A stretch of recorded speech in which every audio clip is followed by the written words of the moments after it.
Bonjour, aujourd'hui on va s'intéresser à quelque chose de fondamental, et pourtant souvent invisible, la science cachée qui permet à nos objets du quotidien de tenir en un seul morceau. C'est tout l'art de l'assemblage. Pour commencer, une petite question. Un vrai casse-tête pour tous les concepteurs et les ingénieurs. D'après vous, dans n'importe quel objet complexe, quelle est sa partie la plus faible? La réponse est aussi simple qu'elle est cruciale. Ce sont les assemblages. Oui, les points de contact, les jonctions, là où deux pièces se rejoignent. C'est là que se trouve le plus grand de tous les défis. Et ça nous amène directement à ce qu'on peut appeler le dilemme de l'assembleur. C'est un problème absolument fondamental dans le monde de la fabrication. L'idée est simple. L'objet parfait, le plus solide, ce serait une pièce unique, un bloc monolithique. Sauf que, dès qu'on veut créer quelque chose d'un peu complexe, on est bien obligé de joindre plusieurs parties. Et chaque joint, chaque connexion, devient une potentielle faille de sécurité. Alors, comment les ingénieurs s'y prennent-ils? On va regarder dans leur boîte à outils en commençant par la solution la plus classique, la plus évidente, la fixation mécanique. Et ce qui est vraiment intéressant, c'est de voir que les règles du jeu changent complètement selon le matériau. Avec du métal, c'est assez direct. Mais si on passe au composite de nouvelle génération, c'est une toute autre histoire. Ces matériaux sont incroyablement résistants, mais aussi plus susceptibles. Il faut donc espacer davantage les fixations, utiliser des têtes larges, des rondelles, tout ça pour bien répartir les forces et surtout ne pas endommager la structure. Prenons les rivets, par exemple. On pourrait croire qu'un rivet, c'est un rivet, mais pas du tout. Il y a le rivet aveugle, super pratique quand on n'a accès qu'à un seul côté. Il y a les rivets spéciaux à sertir pour les très grosses charges. Et puis le grand classique, le rivet plein de l'aérospatiale quasi indestructible. Le choix dépend vraiment de la situation. Et pour les matériaux trop tendres, comme certains plastiques, où on ne peut pas visser directement, il y a une astuce géniale, l'insert.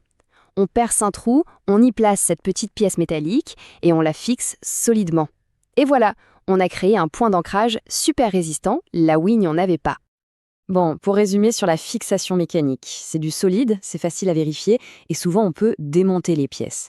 Ça, ce sont les avantages. Mais les inconvénients sont de taille, ça ajoute du poids.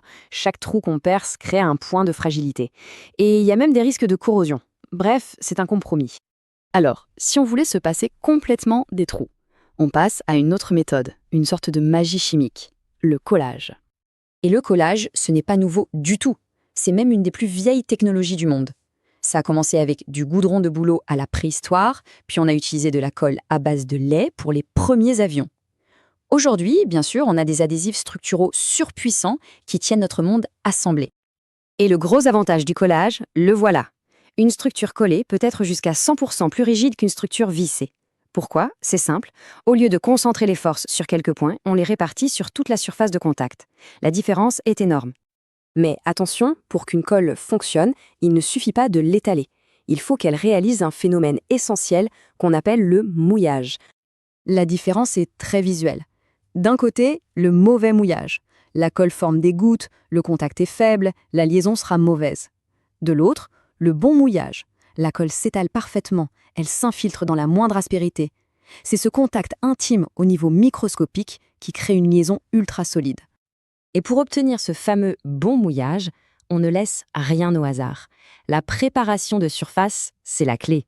On peut utiliser des produits chimiques pour dégraisser, des traitements mécaniques comme le ponçage, ou même des méthodes de pointe comme le plasma ou le laser. C'est de la haute technologie au service du collage.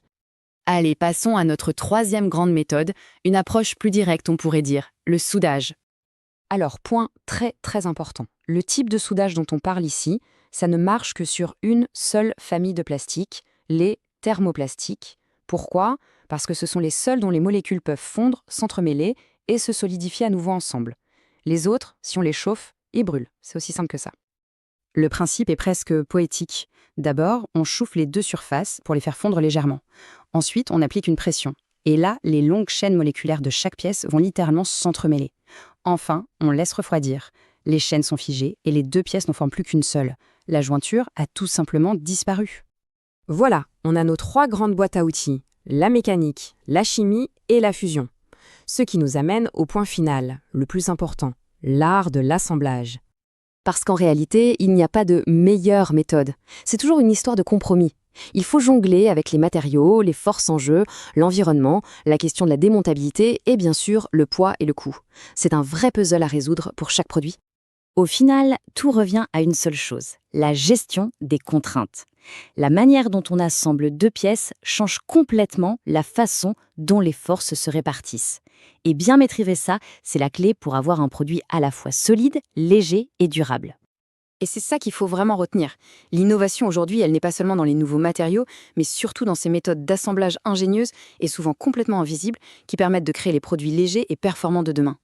Alors la prochaine fois qu'on tiendra dans les mains un objet au design parfaitement lisse, sans aucune vis apparente, on pourra se poser la question: quel est l'art secret qui se cache à l'intérieur? Et on saura que la réponse est bien plus fascinante qu'on l'imagine.